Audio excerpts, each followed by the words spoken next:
Hi, I'm Adam Summer. You're listening to the Yerushalmi Talk podcast with the support of the Yeshivat Devar Yerushalayim in Har Nof, Jerusalem. This is Berechot, Chapter 3, Halacha 2, and we're going to continue talking about the cases in which somebody is involved in a funeral is going to be exempt from saying the Shema. And the Mishnah says, after having buried the dead and returned from the cemetery, if they can manage to begin and complete the Shema before reaching the row to offer consolation to the mourners, they should begin. But if there's not enough time to do so, they should not begin. And regarding those who are already standing in the row to offer consolation, the law is as follows. The inner ones, those standing in an inner row, are exempt from reciting the Shema, while the outer ones, those standing in an outer row, are obligated to recite the Shema. So what's going on over here? So I want to point out some commentary by Rabbeinu Yonah, and that's in. It's going to be in Folio 11 in the Rif. So this is saying that regarding comforting mourners, it's a form of performing acts of kindness, which is a biblical imperative, and therefore one who is preoccupied with comforting mourners is exempt from reciting the Shema on account of the general prohibition of one who is occupied with one mitzvah is exempt from performing a second mitzvah. And basically, Rabbeinu Yonah is implying that the mitzvah of comforting mourners after the burial completely supersedes the recitation of the Shema, exempting the people who are headed toward the consolation row, even if the final time for the Shema recitation will pass before they've finished consoling the mourners. And this is also going to be the connotation of the Gemara that's going to be coming up. And over here, the Meiri, in the parallel to the Bavli 19b, is saying that the people in an inner row who can see the mourners must be able to speak to and comfort them, and they should not recite the Shema. The people standing further back in the outer rows cannot speak to the mourners in any case, and therefore there's no reason to exempt them from saying the Shema. So again, this is all centered around according honor to the dead, and it's an act of kindness. And what's happening is that the people that are very close to the mourners and very close to all this, they're involved in doing a mitzvah, whereas the people that are further away, that are not able to come in contact with the mourners directly, they're going to be able to say the Shema because they're not able to perform the mitzvah because they're so far back. I want to point out something from the Yoreh Deah 358, Safe 2, and it says regarding whether a funeral may be commenced in the late afternoon or early evening, when it will coincide with the time for reciting the Shema for the evening Shema, and you can find that in Yoreh Deah 358 too. And the Rabbeinu Yonah is saying that accordingly we do not take a body out for burial in the early hours of the morning unless it is so very early that the burial will definitely be over by sunrise, which is the optimal time to say the Shema. And similarly, if the time for reciting the Shema has already arrived, the funeral should not begin until we can reasonably assume that most of the participants already finished reciting the Shema and praying. So that's also an interesting distinction. So the Gemara now is going to talk about a brisa that's connected to this, and it's going to say that it was taught in a brisa, we do not take a dead body out for burial when the hour is close to the prescribed time for reciting the Shema, unless the participants commence the procession a while earlier or a while later, so that they should have ample time to recite the Shema and to pray. So again, we want to make sure that they're going to have enough time to do the things that they're supposed to do. Now, the Gemara is going to have, and it's going to seem to have this contradiction from this Mishnah. So the Gemara is going to say that, but we learned in the Mishnah that after having buried the dead and returned from the cemetery, if one can begin and complete the Shema before reaching the row, they should begin, but if not, they should not begin. And basically what it's asking is saying that if that were true, that a funeral may not be commenced until it will end early enough for the participants to recite the Shema and pray, why would it ever be necessary to recite the Shema before reaching the consolation row? So the Gemara is going to answer that. And it's going to say, interpret the Mishnah's case as referring to those who initially thought that there would be sufficient time to recite the Shema after the funeral and therefore allowed the procession to begin, but in the end came to realize that there actually was not sufficient time. The Gemara is going to basically discuss what kind of obligations apply to a person at the eulogy area where everybody assembles, and the Gemara is going to continue. It's going to say it was taught in a brisa. The eulogist and all involved with eulogizing interrupt what they were doing for the recitation of the Shema. But if they do not interrupt from prayer, there was once an incident that occurred at a funeral where our rabbis interrupted their eulogies both for recitation of the Shema and for prayer. So this seems to be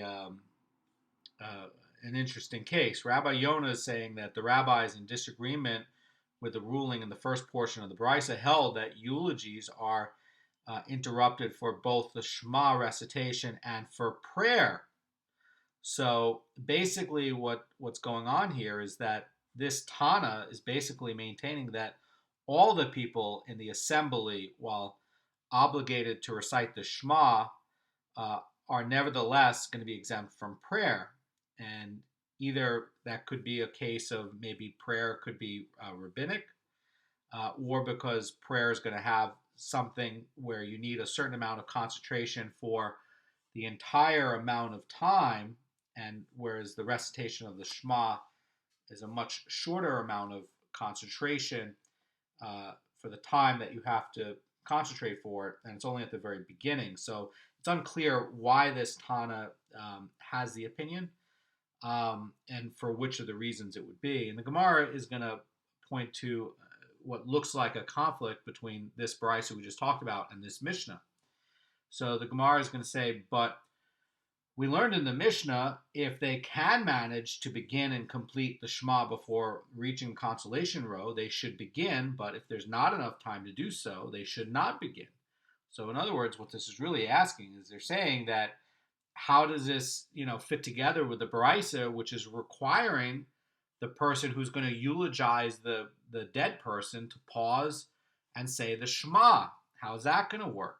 And the Gemara is going to fit everything together for us, and it's going to say that that the ruling of the Mishnah and the answer for it is that those who are making their way to the consolation row are exempt from reciting the Shema, and that's going to deal with the first day of mourning at the day of the burial, whereas the ruling which the Tana taught in that brisa, that the eulogist is required to recite the Shema, is dealing with the second day of mourning and beyond. And this, by the way, is why it's so important to really try to work whenever you're working on a Gemara, is to try to work with the Meforshim, because really trying to do this on your own without the use of the Meforshim, it's very easy to get confused when you have a few moving parts. Like, for example, here you have a moving part where you're having a Tana who's further back in time,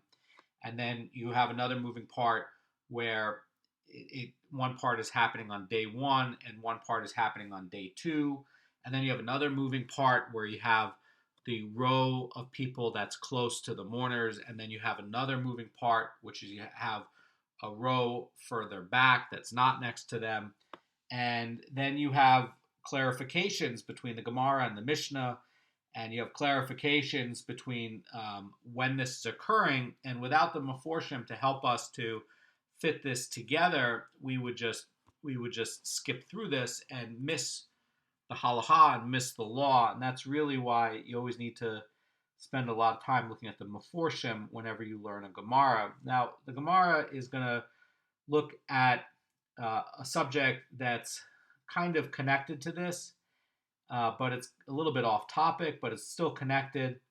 It's like a tangent, okay? And it's talking about when he can begin and finish the recitation in a specific time frame.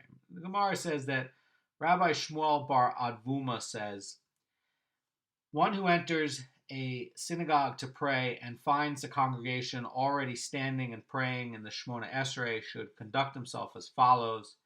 If he knows that he can begin and complete his private prayer before the emissary of the congregation begins the public repetition of the prayer, so that he may respond Amen, then he may indeed begin to pray. And if, however, he is not confident that he will be able to complete the prayer by that time, he should not begin to pray. So the Gemara is going to come and clarify that in a second, but basically what's happening is that the person who comes late is going to be confident that he can finish his personal Shemona Esrei part before the Shliach Sibor reaches the significant Amen in the Shemona Esrei's repetition, okay? And that this Amen is really significant because it follows the blessings of praise and homage to which Shemona Esrei actually begins, which is talking about the God of Abraham, Isaac, and Jacob, and God's holiness. And so that final Amen is really a blessing and praise of homage to the beginning of it.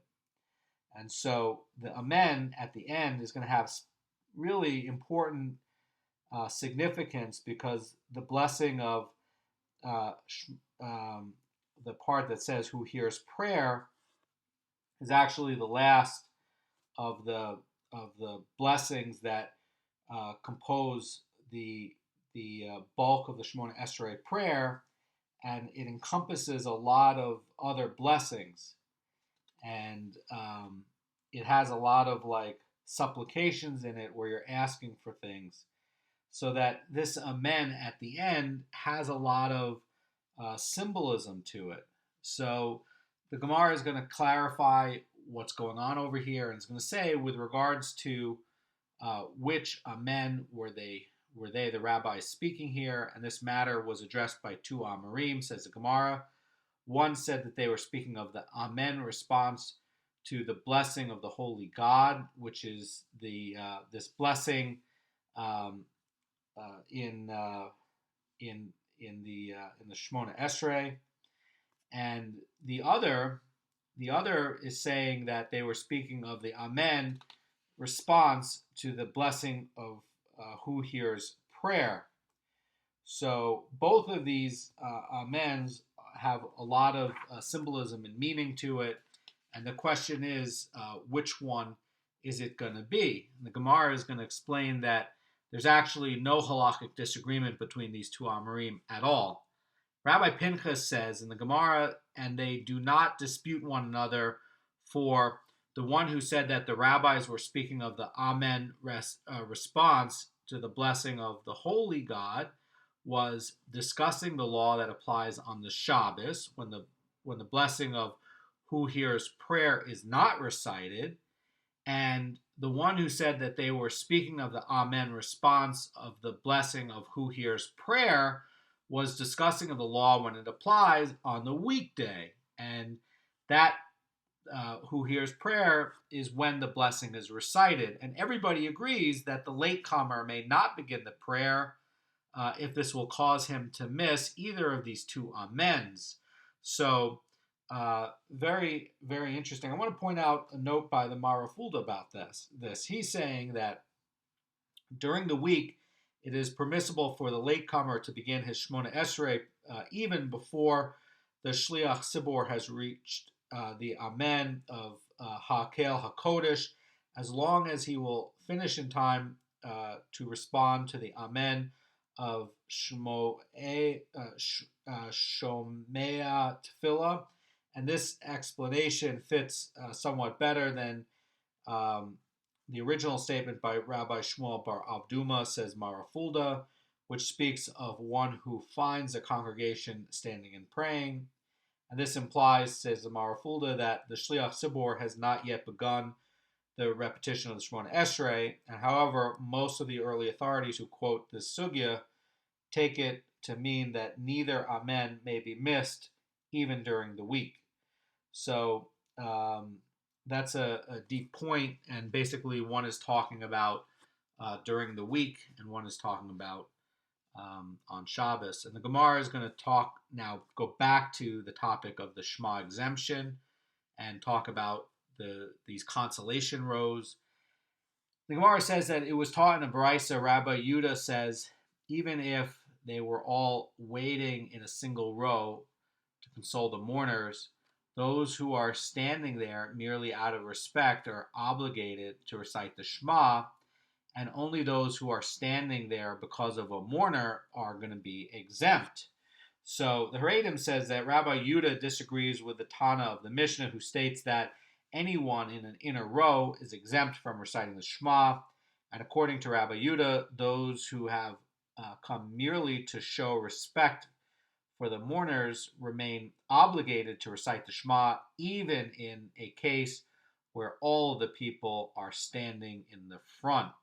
So the Brisa is going to talk about another view, which is going to fit with the ruling of the Mishnah, that the people in the inner row are going to be exempt from the Shema, but the people in the outer row who are further back are going to be obligated.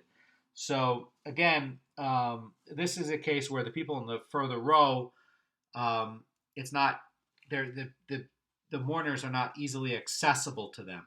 Okay, so the Gemara is going to continue and going to say that if they, the deceased, if they descended to eulogize the deceased, and it came time to recite the Shema, those who see the mourners' faces are exempt from reciting the Shema, whereas those who do not see the mourners' faces are obligated. In other words, the Gemara is further refining what does it mean to be standing in the back row. And basically it's saying that if you can't see the mourners' faces, you still can say the Shema. And part of that is that it's trying to create a distinction where it can say, well, how close is close? And this is going to be what it is. So we're going to talk now about this discussion about how do you console the mourners right after the burial. And the original custom was that the people who would come to comfort the mourners would come in rows, and the mourners would pass in front of them. This is the original custom that the Mishnah is referring to. And eventually the practice gets reversed so that the mourners would stand in place and the comforters would come and pass before them. And the Gemara is going to examine three Tanaic statements against this background. So again, the original case is where the mourners themselves set up their own rows, and then the people who came to console would set up their own rows, and the mourners would pass before them. And then later on, the tradition and custom changed to where the mourners would stand there, and then the people who would want to bring condolences, they would come and pass before them. So the Gemara is going to say that it emerges that this ruling, which we learned in the Mishnah regarding those who are standing in the row to offer consolation, the inner rows are exempt. The people in the inner rows are exempt from reciting the Shema, whereas the outer ones are obligated.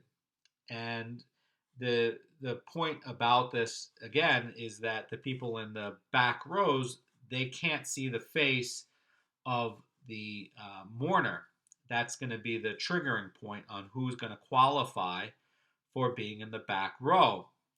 So the Gemara is going to continue, is going to say that it was taught in a Baraisa that those who are standing in the row merely out of respect are obligated to recite the Shema, and only those who are standing there because of a mourner are exempt. But both of these rulings reflect the original teaching of the rabbis that the comforters stand in a place and the mourners pass in front of them. In other words, this is only talking about a tradition, and basically both of the Tanaim and the Mishnah are going to be talking about this tradition where the comforters are standing in rows and then the mourner passes in front of them. Now, the Gemara is going to continue and it's going to say that, and that which we learned in the Mishnah over there, this is talking about the Mishnah in Sanhedrin 2:2, where it says that when a Kohen Gadol comforts others who are mourners, it is customary that all the people pass in front of the mourners one after the other, and the one appointed as the assistant Kohen Gadol places the Kohen Gadol in the middle between himself and the people, and this ruling reflects the latter teaching of the rabbis that the mourners stand in place and the comforters pass in front of them. So at this point in time, this is talking about the later system of how people would be doing condolences. And in the Mishnah that we have now, it's talking about the earlier time that is doing condolences. And basically, that's why you have a difference in this. Now, this succession of customs is going to come into detail. And the Gemara says that Rabbi Hanina said, initially the families who came to console the mourners would stand in place and the mourners would pass in front of them. And when rivalry began to increase in the city of Sipporin, Rabbi Yosef ben Halafta decreed that the family should pass in front of the mourners, and the mourners themselves should stand in place. Rabbi Yosef ben Halafta is a Tana, by the way, and presumably what this is talking about is that since there's no assigned places for any family, there's nothing to argue about. And this is basically going to be the later teaching that this Gemara that we were just talking about is referring to, where it says this ruling reflects the later teaching of the rabbis. Okay, so this is where you had rivalry, and they would have bickering about where each family member was supposed to be positioned, says the Haredim. And basically, the Gemara is going to continue. It's going to say Rabbi Shimon de Tosefta said that ultimately matters reverted to their original state, with the family standing in place and the mourners passing in front of them. And the Sedei Yeshua about this says that this might have been because people in the later generations began behaving more pleasantly toward one another. And there's a parallel in the Bavli, says the Sedei Yeshua in Bavli Sanhedrin 19a, that the order of events is presented in the exact reverse. And at first, the mourners are the ones who stood in place, and it was the comforters who would walk by. And when the sages saw that the practice provoked arguing and quarreling on where everybody should stand, they decreed that the comforters should be the one to stand in place. And eventually, the original practice gets reinstated so that the mourners would stand in place and the comforters would pass in front of them. And the Revia in Seif 59 is citing the conclusion of our sugya in the Yerushalmi and testifies that it was indeed the prevalent custom at the time, as it is today, for the comforters to stand in place after the burial and to receive the mourners. So that's going to conclude Halacha 3.